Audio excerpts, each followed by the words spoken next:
Olá, pessoal de casa, sejam todos muito bem-vindos a mais um episódio aqui do EdroneCast.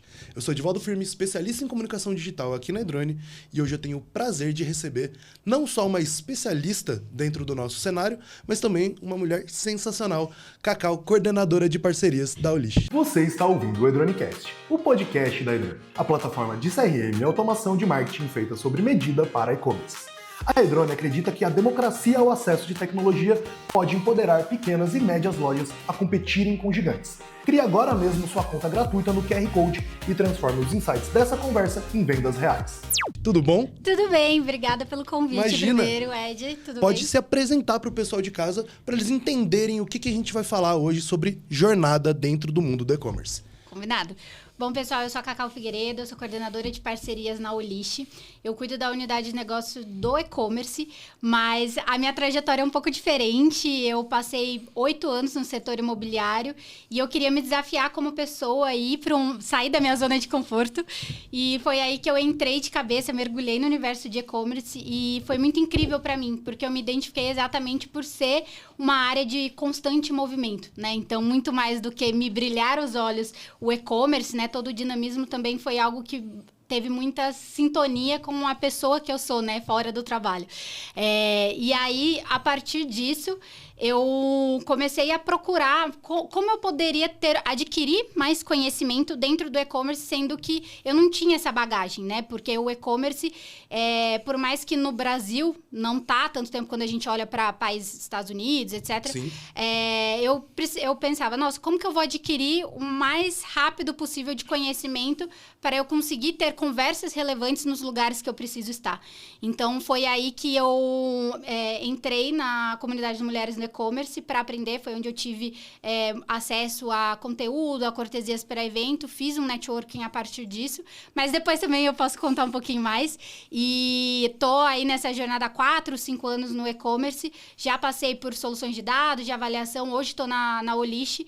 E, bom, para mim eu acho que parcerias é uma área muito estratégica, né? Você recebe o feedback tanto do cliente, mas principalmente do parceiro que está na sua linha de frente, para que você leve isso dentro de casa, né? Eu brinco que eu sou advogada da marca em alguns momentos da Olish, em alguns momentos eu sou do meu cliente, do meu parceiro, principalmente, né? Então, como que eu transformo essa informação, principalmente que o meu parceiro me traz, para melhorar o meu produto, para melhorar burocracias, vamos dizer assim, financeiro, o atendimento, o suporte, né? Como que, através dos meus parceiros, eu aprendo quais são os gatilhos comerciais que persuadem mais ali no momento de compra.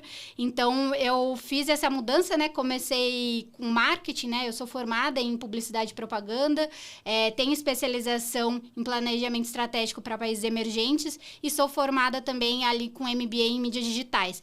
Então, isso também me deu um background para ter estrutura para estar na cadeira que eu ocupo hoje, que é bem estratégica, né? A Parcerias, ela consegue atuar e dar essa visibilidade dentro de casa em diversas áreas. Maravilha. E aí eu queria já aproveitar e fazer uma pergunta que eu acho que vai total de encontro com o que você acabou de me dizer, que beleza, você veio de uma das áreas que dá para se considerar, muito possivelmente, uma das mais consolidadas do mercado, que é a área imobiliária. Todo mundo precisa de algum lugar para morar, né? Piadas à parte, mas todo mundo precisa de um lugar para morar.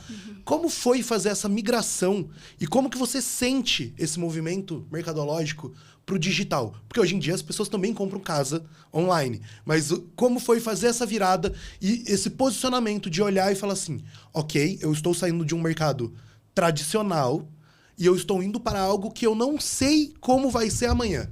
E como que você lida com isso no seu dia a dia? Olha, eu acho que é isso que me motiva a trabalhar, sendo bem honesta, até hoje. E, inclusive, quando eu tive esses 8 anos no setor imobiliário, era muito mais, eu trabalhava em campanhas publicitárias mais pro off do que pro online. Era um desafio exatamente porque as pessoas têm essa dificuldade de comprar, né? Ainda mais pelo ticket médio que eu trabalhava numa loteadora.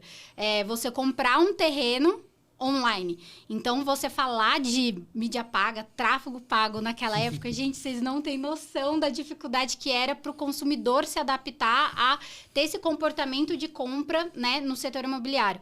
E no e-commerce, eu enxergo 2 pontos, tá? Que para mim, que é o que motiva. Eu acho que tem uma questão muito de um teor educacional, porque por mais que o hábito, ele já se consolidou, principalmente com a aceleração digital provocada pela pandemia, mas tem uma uma questão que nem sempre a maneira que a gente vende online tem a melhor operação para sustentar aquela compra.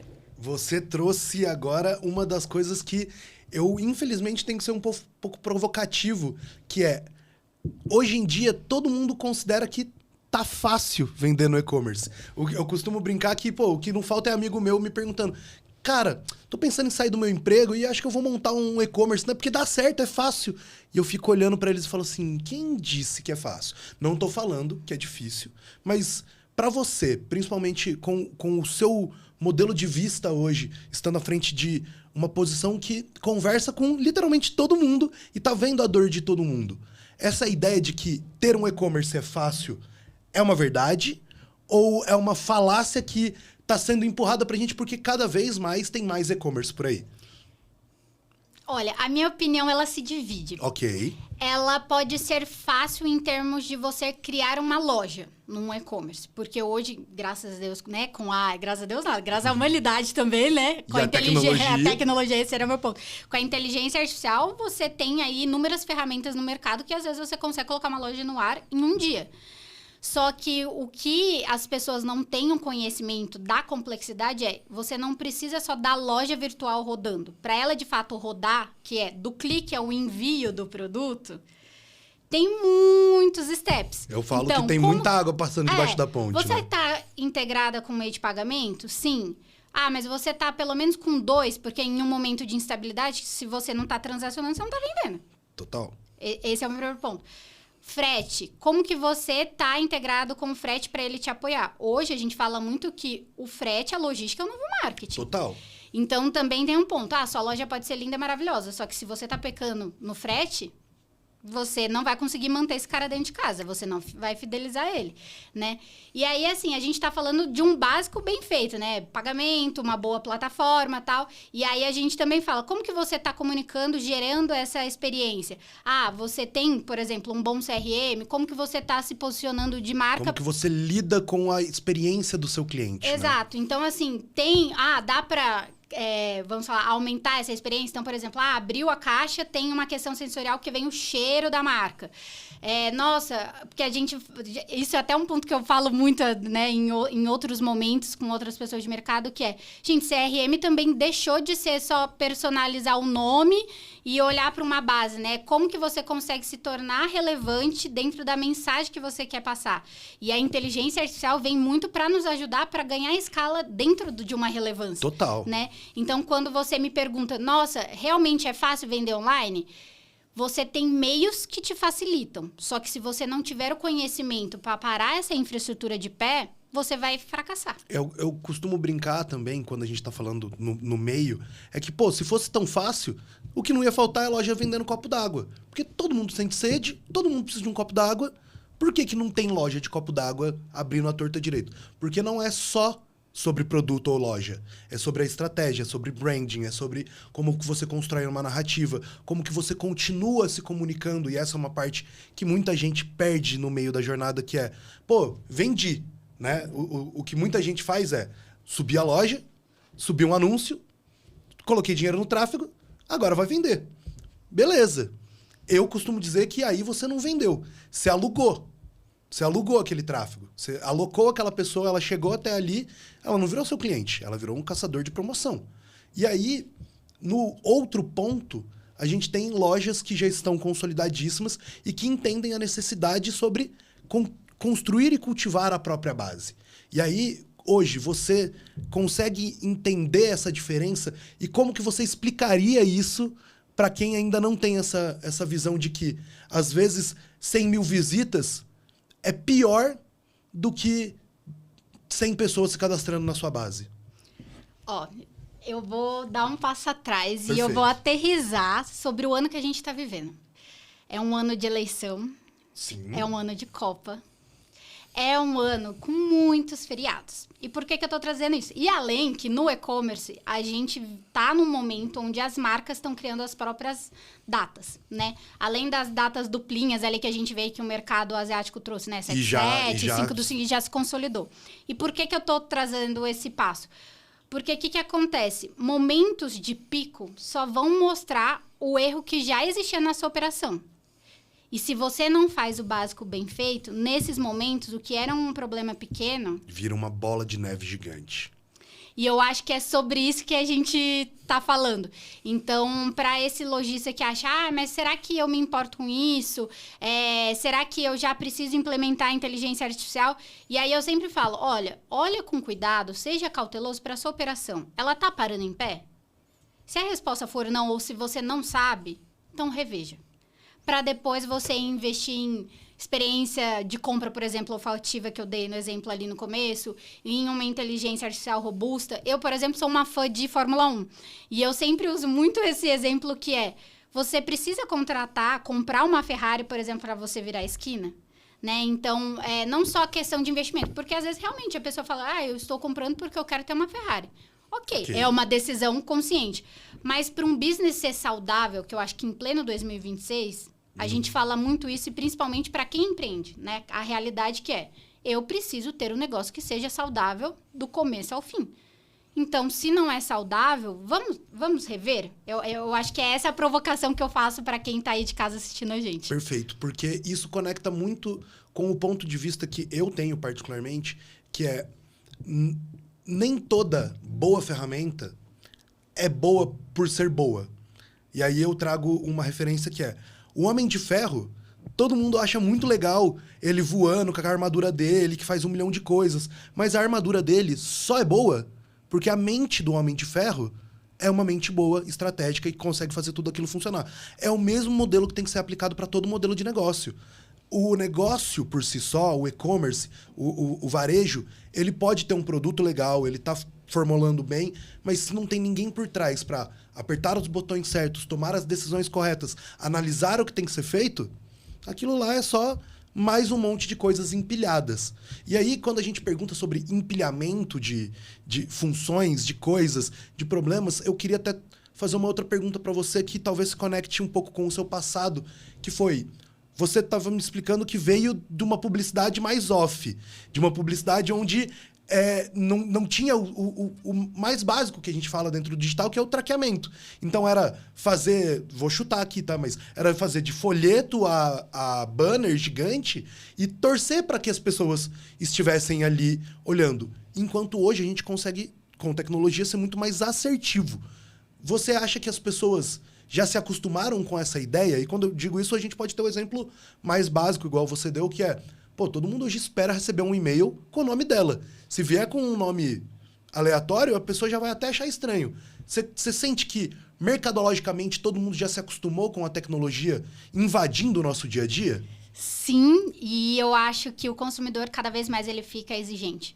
Eu acho que o desafio fica para a gente como solução de como conseguir acompanhar e entregar isso na prática. Porque são poucos que conseguem proporcionar isso. Né? E assim, ainda vou mais, de uma forma intuitiva. Eu gosto muito de ler, tem um livro que traz a história ali sobre a Apple, né? A Samsung, enfim, Google, fala bastante, né? Das três, principalmente Google e Apple. Chama Briga de Cachorro Grande, se eu não me engano. E aí eles trazem muito que a Apple, ela foi muito bem sucedida exatamente porque sempre que ela tem um protótipo, antes de tudo, ela testa com crianças de até 2 anos e com idoso. Porque se é algo extremamente intuitivo, qual é o entendimento deles? Fui bem sucedido. Porque qualquer pessoa, com qualquer nível de conhecimento, vai conseguir atingir, que é o resultado, um exemplo. Meu objetivo é mudar esse copo daqui para cá. Então, conseguiu. Se ele conseguiu, ou pelo menos empurrou, tô no caminho certo, né? Usar esse guide. Então, eu gosto muito desse comparativo, né? Eu acho isso muito importante quando a gente olha que, no fundo, a gente ainda tá falando de pessoas, mas com comportamentos diferentes, com acessibilidade diferente. Isso... Opiniões diferentes. Eu acho que um ponto que, pelo menos eu não vejo muito, que eu acabo estando em vários eventos importantes ali do mercado, mas eu sinto falta da visibilidade sobre os testes, que principalmente dentro de soluções. Às vezes, a pessoa tá tão imersa naquele mundo que para ela fala, não, mas é óbvio isso. Só que é óbvio para você que você Exato. respira aquilo 24 horas, 7 dias por semana. E o seu consumidor que às vezes nem sabe o que de fato é a sua plataforma, por exemplo? Concordo plenamente. Então, é importante você ter um viés ali analítico e uma pessoa que teste, que fale, não, realmente isso daqui, se é uma pessoa que não tem esse pré-requisito de conhecimento, ela não vai dar o segundo passo para fazer essa determinada ação, que é falar, nossa, meu produto funciona. Então, eu acho que é ter muita clareza de, tipo, quais são os pré-requisitos para entender. Por exemplo, essa pode ser a melhor água do mundo. Só que eu, como consumidora, se eu olhar e eu não entender que isso é uma água, eu tô com sede, eu vou falar, isso daqui pode ser um veneno. Eu vou... nossa, isso daqui é uma jarra de água. Eu consigo entender que isso... então eu vou comprar essa jarra de água. Então, eu acho que é isso que eu entendo exatamente e concordo, principalmente depois que eu descobri uma das coisas que me deixou fascinado, que o nosso corpo ele tá tão assimilado a costumes e coisas do tipo, que eu descobri que a Coca-Cola, na verdade, ela é transparente. E aí, eu tô com 33 anos, e aí como assim que eu descubro hoje que a Coca-Cola é transparente? Ela é pigmentada daquela maneira para criar um impacto visual, porque não existia até então uma bebida daquela cor. Aí eu falei, Coca-Cola, todo mundo já viu uma garrafa de Coca-Cola na frente dele. Agora, quanto disso não é colocado na nossa mente todo dia pelo mercado e a gente não percebe, não é mesmo? Exato, e ainda na temática da Coca-Cola, eu não sei se você sabe, a Coca-Cola ela começou sendo comercializada como remédio. Só que eles começaram a vender tanto que eles falaram, nossa, não é o objetivo que a gente achou para esse produto. E aí eles remodelaram a fórmula e lançaram como refrigerante por conta da frequência que as pessoas estavam tomando. Então também tem uma questão que às vezes, aí eu falo na cadeira de solução. Às vezes a gente monta uma solução achando que vai servir para algo ou para um determinado público, e na hora que a gente leva isso de fato para mercado, a gente fala, meu Deus... Tá vendendo mais para outro público, ou descobrir uma solução que é muito mais complementar e que o lojista, por exemplo, enxerga mais valor agregado do que eu achava que o foco era esse. Então, essa é a importância de fazer um bom MVP, né? Sim. E isso que você acabou de dizer é muito legal, porque também vai de contraponto pro dono do e-commerce. E eu já fiz essa experiência diversas vezes, de pegar o dono do e-commerce e falar, cara, qual que é o teu melhor produto? E aí ele fala assim, não, é o copo d'água. Eu falo, é mesmo? Não, cara, porque esse copo d'água não tem igual, esse copo d'água é maravilhoso, nossa, eu amo esse copo d'água. Então, vamos olhar os dados da tua empresa? Deixa eu entender. E aí, quando vai olhar lá, até vende copo d'água. Mas vende copo d'água porque ele coloca rios de dinheiro no tráfego pro copo d'água. Porque toda a comunicação dele gira em torno do copo d'água. Fala, vamos eliminar o copo d'água e vamos olhar os outros produtos. Que você não põe esforço, que você não se dedica tanto. Vamos ver qual mais está vendendo. Aí a gente identificou mais 2, 3 produtos e falei... Vamos fazer uma mini campanha para esses produtos aqui. Bum! Voou de vender. Por quê? Porque muitas vezes a gente está enviesado. Né? O dono da loja, o dono da solução, muitas vezes a pessoa que administra, ela tem uma visão já consolidada que é muito difícil para qualquer outra pessoa ter aquela visão. Então, o dono da loja de copo d'água acredita que aquele copo d'água é o melhor porque foi aquilo que tirou ele da posição 0 e colocou ele para ser um baita vendedor. E aí eu te pergunto, nessa posição, você acaba interagindo ou vendo muitas situações como essa de pessoas que, por estarem sobrecarregadas do seu dia a dia, não conseguem mais olhar em volta? E que dica que você dá para elas desligarem um pouquinho da Matrix e... Opa, peraí, tem mais coisa aqui em volta que eu preciso prestar atenção. Eu acho que primeiro de tudo é aterrissar, né? Ir para aquele lugar racional. Eu acho que quando a gente fala de uma operação, ainda mais se for operação que move milhões, você precisa ser racional. Bem prática. O número está aqui e em cima desse número eu vou tomar a decisão. O que pode acontecer é que, às vezes, os números que o tomador de decisão esteja olhando esteja errado. Sim. Ou o número esteja enviesado. Então, aí a gente até entra num outro assunto que é governança de dados. Qualidade de dados. Então, por exemplo, foi inclusive um tema extremamente pertinente na NRF esse ano. Então, a maneira que você está coletando os dados está correta? É certa? Ou você só está coletando dado por coletar? Porque o e-commerce todo é feito de dados. Sim. Então, você tem o tracking completo. Mas o que você está segmentando desses dados? Né? Eu falo que coletar dado por dado não faz sentido nenhum. Então, você tem que entender... Você até tá criando uma barreira. Você precisa entender quais são os dados que eu preciso olhar se esses dados são esses. Mapeei quais são os dados. Esses dados que estão sendo coletados, eles estão sendo coletados da forma mais segura, mais correta, com a maior precisão? Sim. Então, eu vou tomar uma decisão em cima disso. Mas eu vejo pessoas indo para os dados sem ter essa cautela desses 2 outros pontos antes. Sim. E aí, quando a gente entra em algumas operações, e aí eu tô falando até que eu já vi lojista grande pecando por isso. Que não, mas eu tô tomando a decisão aqui porque eu tô em tal cadeira. Só que daí, às vezes, você vê que essa pessoa que tá na cadeira não tem a senioridade, não tem uma maturidade digital para tomar aquela decisão. E aí, às vezes, fala, nossa, a marca tal tá praticamente falida, sendo que era extremamente renomada.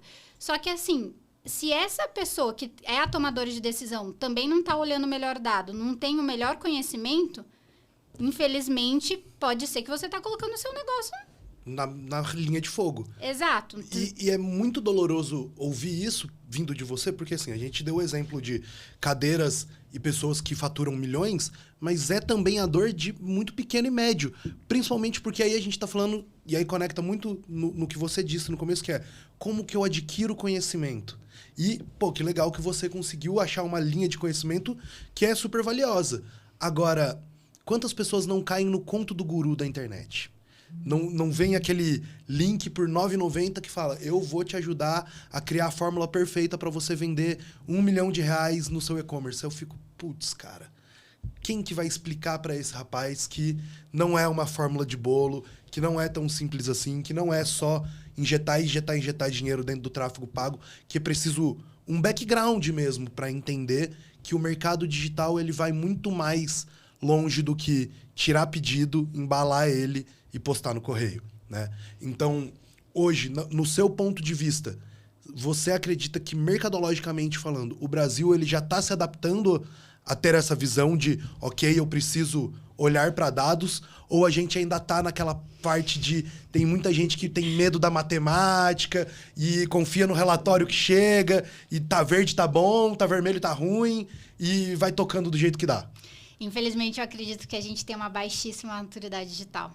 E assim, eu vejo que é um fator muito importante para e-commerce, mas não são todos os gestores que têm essa mentalidade formada e entendem que é uma necessidade. Deveria ser um pré-requisito, sabe? Então, eu acho que a gente está se encaminhando, ainda mais num momento de inteligência artificial, que é mais sobre como a pessoa consegue gerar esse valor agregado através do conhecimento dela, do que tipo, sou formado em tal lugar, sou, etc. E aí, até trazendo o que você comentou, nossa, muito legal você ter ido buscar, né, mais conhecimento rápido e tal.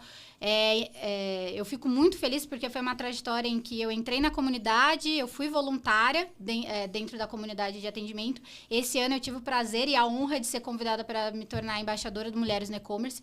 E por que isso é relevante, né? A gente atende 60 mil mulheres. 60 mil mulheres para empoderar, para entender, para ajudar a dar os caminhos da pedras para trabalhar dentro do e-commerce. E por que isso é relevante? Porque a ideia aqui é pessoas que já estão bem consolidadas no mercado, como que podem ajudar outras mulheres a subirem, né?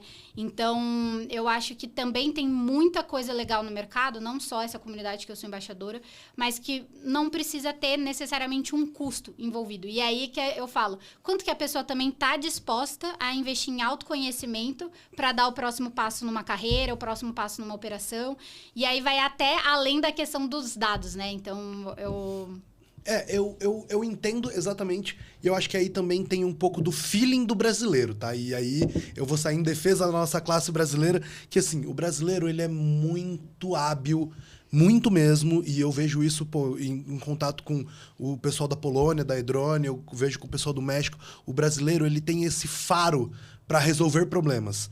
Só que, e aí infelizmente muitas vezes, o problema de hoje, ele resolve tapando um buraquinho aqui, e aí tapa mais um aqui, e aí no jogo do longo prazo, ele foi cimentando o caminho, mas ele não chegou a corrigir nada, né? Então, para você, dentro da sua jornada hoje, quando você olha para todos os passos que você deu, tem algum que você olha e fala, putz, aqui eu pisei em falso, para eu cair, faltou pouquinho, mas consegui me segurar? Sim, obviamente teve vários momentos que eu tô tentando mas qual que é trazer. O que você guarda no coração que você fala assim, ó, aqui foi Deus que salvou mesmo? Olha, eu acho que eu tive momentos na minha carreira em que eu não soube largar o osso, vamos dizer assim. Eu tive muita dificuldade para aprender a delegar. Eu tive essa arrogância de achar, não, eu vou fazer isso porque eu faço melhor. E eu acho que a ideia não é essa, né? O objetivo não é esse. Quanto mais você cresce na sua carreira, você precisa ter a mentalidade tipo, eu cresci onde eu cresci porque outras pessoas Me empoderaram. me ajudaram e me permitiram, me capacitaram. Então, é lógico que também tem personalidade. A gente tá falando de pessoas, Sim. né? Tem pessoas que vão ter cada um. limitação, vão ter pessoas que têm potencial, mas não estão dispostas a ser remodeladas, né? Mas aí é outra história, outro podcast, senão a gente vai, né, entrar numa outra seara. Mas é importante a gente saber delegar. E aí, por que eu falo isso? Se você almeja sempre dar o próximo passo, seja na sua carreira, seja na sua operação, você tem que aprender a delegar. Sim. Porque senão você nunca vai conseguir escalar. Você vai se tornar o gargalo da sua área. Você vai se tornar o gargalo da sua operação. Então, eu cheguei no momento que eu estava na minha carreira, que eu estava com muitas responsabilidades, e eu via que travava algumas situações, alguns projetos, porque no fim das contas todo mundo precisava dar uma checagem comigo, ou enfim, né? Você virou, eu brinco que tem sempre um momento na nossa vida, na nossa carreira, que você vira o carimbador. Tudo precisa passar por você, seja pra ir ou pra voltar. E aí você começa a pensar, cara, em que momento que eu estou trabalhando de verdade, senão eu só tô carimbando um monte de projeto, né? E aí eu acho que entra muito a questão de também, quando você vai pra esse lado, você tem a consciência disso, nossa, eu preciso investir em autoconhecimento sobre liderança, né? Esse funcionário não tá performando da maneira que eu imagino porque eu quero entregar esse resultado. Vai ter momentos que você vai ter que chegar, você vai ter que dar feedback, etc. E ver se essa pessoa vai rampar ou não para entender se faz sentido manter. E aí a mesma coisa é a solução. Se às vezes você tem um segmento, por exemplo, muito personalizado, e às vezes a solução que você está usando é muito genérica, às vezes você vai precisar contratar uma coisa extremamente customizada, high touch, né? E aí, eu acho que quando a gente volta para aquele senso comum de que, nossa, empreender no e-commerce é muito fácil, até a página 2. Porque, às vezes, se você quer se aventurar num segmento que é muito específico, aquela solução genérica que está no mercado... Que todo mundo está usando e é a fórmula de bolo... Não vai te atender. Mas funciona para todo mundo, mas não funciona comigo. É por isso que eu fracassei. Calma lá. Será que é mesmo? Quanto que isso é verídico, quanto que não é? Né? Então, são essas provocações nuances, né? Que eu acho que vale a gente sempre refletir. Então, esse meu erro de... Não, eu quero sempre controlar tudo, quero que tenha um nível de excelência que passe por mim, etc. Eu acho que é saudável até certo ponto. Então, eu acho eu acho que isso é uma coisa que, para todo gestor, qualquer pessoa que está em liderança, sempre fazer essa reciclagem, vamos dizer assim. Eu brinco que, sabe? assim, o que não pode acontecer, e eu entendo porque faz parte do cenário, tem muito e-commerce, né? Que é eu sou dono da minha loja e eu toco sozinho no fundo da minha casa e tá tudo bem. E o que eu não mais vi, principalmente por conta da pandemia, foi gente que tinha esse modelo de negócio escalando. Só que em algum momento você precisa dar um passo para trás. Você precisa entender que você fez o melhor que você pôde sozinho. E agora o seu papel estratégico é ser estratégico. E é entender que, agora eu preciso de um cara muito massa no atendimento. Porque o atendimento é o que toma mais do meu tempo. Porque se eu conseguir fazer a empresa chegar nesse ponto sozinho, com mais essa pessoa aqui, eu vou conseguir dar o próximo passo. Então, eu acho que falta muita gente entender que... E aí é até complicado falar isso. Entender que não é para você ficar 24 horas do seu dia debruçado no trabalho. Porque isso vai acabar transformando a sua relação com o trabalho, a relação com a plataforma, com a ferramenta, com o que seja, em algo tóxico. É normal. Mas você tem que saber olhar para aquilo e falar, quem que vai sentar nessa cadeira? E por que essa pessoa vai sentar aqui? Né? Então, eu imagino que para você hoje estar sentada na posição que você está, você teve que aprender a tomar essas decisões do tipo assim, hoje eu preciso entender que para eu estar sentado aqui eu tenho que saber isso, isso e isso, e para eu dar o próximo passo eu preciso disso, disso e disso. Como que você enxerga particularmente, aí é uma questão mais sua, que o mercado se comporta com pessoas que sabem aonde querem chegar? Porque é isso também. Isso é uma parte muito problemática. Porque da mesma maneira que o e-commerce, o cara pode começar sozinho e ele fala, quero abrir um e-commerce porque eu cansei do meu trabalho. Tá bom, mas aí, o que você quer? Você quer ficar rico? Cara, ficar rico com e-commerce é possível, mas a que custo? Você quer ser promovido? Quero, mas a que custo? Então, como que você vê isso hoje? Eu acho que, primeiro que o Brasil tem essa questão de ter uma criatividade nata. Sim. Só que, ao mesmo tempo, eu sinto falta de constância. Então, assim, as pessoas começam, a gente vê, começa, só que aquilo não se mantém. E aí, por que eu tô trazendo esse insight? Porque, às vezes, a gente vê muita marca legal surgindo no mercado, mas depois de 6 meses, some. Sumiu. Então, funcionou no digital, tô vendendo... Exemplo, o TikTok Shop, que é o hype do momento. Nossa, eu tô vendendo super no TikTok Shop. Mas a pessoa não consegue dar o próximo passo para levar esse cara para comprar no e-commerce, para comprar em outro marketplace, para comprar na loja física. Então, são essas questões de, tipo, se o lojista ele não tiver a clareza de onde ele quer chegar, ele nunca vai dar o próximo passo. Ele vai ficar estagnado. E aí, assim, quando você me perguntar como que as pessoas enxergam para alguém que já é muito bem posicionada, é uma linha muito tênue, porque às vezes você pode... ter o máximo de inteligência emocional. Só que se a pessoa quiser enxergar a maneira que você está se posicionando como arrogância, você não consegue controlar a opinião do outro. Então, da mesma forma que às vezes existem marcas pequenas no mercado e as pessoas falam, nossa, eu não vou comprar porque essa marca, nossa, está se achando enorme. Principalmente quando a gente olha para marcas conhecidas que vieram, tem blogueiras que são donas de marca e falam assim, nossa, mas essa blogueira tem não sei quantos seguidores, não sei o que lá, e pecou porque não construiu uma cartela de X cores, sendo que o Brasil tem, né, branco, pardo, negro, etc. Não, dando um exemplo. Uhum. Mas as pessoas também se esquecem que, por mais que ela seja a influenciadora, que ganha milhões, etc., ela também está começando naquele lugar. Então, também fica uma reflexão de quem tem muita clareza de onde quer chegar, é também usar isso ao seu favor de ser humilde. Nossa. Aprenda com as pessoas, escute.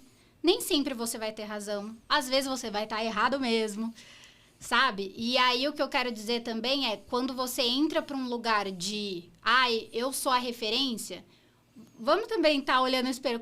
Quanto que é isso, né? Igual que você comentou, todo mundo acha que empreender é fácil, a gente vê um monte de mentoria. Eu já tive em situações de ver mentorias custando, às vezes, 60 mil um dia. E eu tive contato no conteúdo, eu falei, nossa... É pra isso? 60 mil, tipo, você poderia escrever um prompt rapidinho no ChatGPT e ia passar tudo que tava ali. E aí, pelo amor de Deus, não me entenda errado, não tô menosprezando a história do profissional nem nada.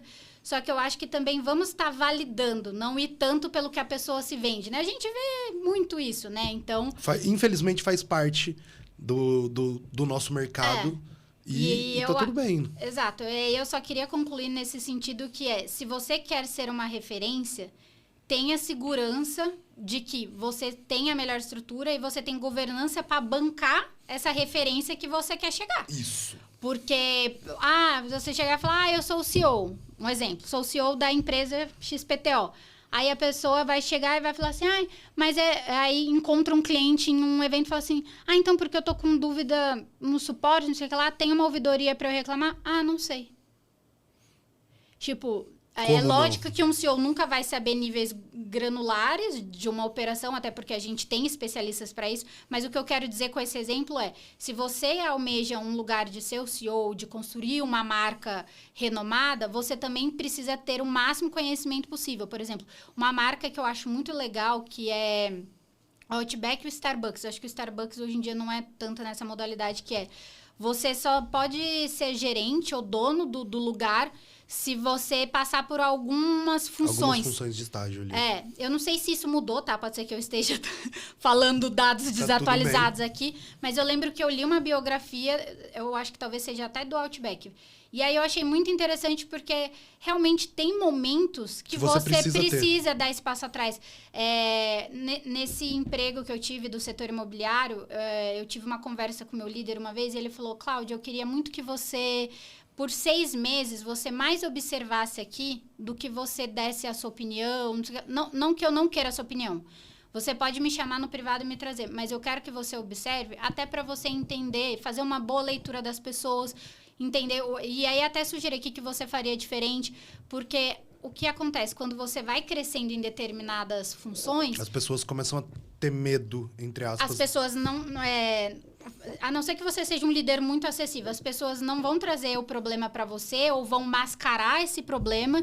Então, assim, gente, quer ser uma referência? Faça pelos meios, né? Eu acho que, assim, se você quer ser uma referência, esteja disposto do custo que é ser essa referência. É investir em autoconhecimento, é investir em inteligência emocional, é investir em boas soluções, é investir e ter ali uma gordura no caixa, porque a gente nunca sabe. Eu acho que a pandemia ensinou isso muito bem. Então, mesmo marcas renomadas faliram. Então, eu acho que tem um custo ser essa referência. E também saibam lidar que em algum momento, mesmo você sendo uma referência, tendo tudo isso, você não vai agradar. Vai ter pessoas que vai ser arrogante. E aí, posso ser muito honesta? Um exemplo. A Cartier. Um exemplo bem diferente. A Cartier. Se chegar uma pessoa que ganha um salário de 5 mil, vai falar, nossa, é muito caro, que absurdo. Eu compro o mesmo modelo que você está fazendo aqui no biju que eu pago 5 reais. Ela vai falar, tá bom. Significa que o produto dela não é para essa pessoa. Então, também tem muita clareza de quem é seu ICP e clareza de quem são os parceiros que vai fomentar, manter a sua referência, né? Então, acho que... Sei que falei muito, não, mas eu acho que é isso. É exatamente esse ponto. E aí, eu até queria trazer para um resumo do que a gente está conversando, porque eu acho que vai conectar muito com tudo isso que a gente trouxe, que é um questionamento mesmo.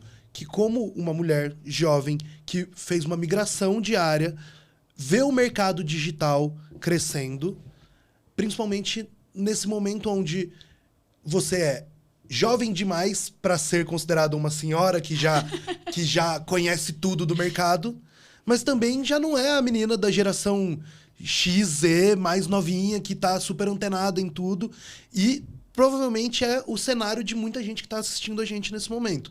Então, na sua opinião, Cacau, como que você enxerga dentro da sua trajetória e que mensagem você traria para as pessoas que estão nessa posição próxima da sua, lojistas, mulheres que estão se empoderando para esse crescimento? Como que você imagina para um ano no futuro e o que essas pessoas têm que estar de olho?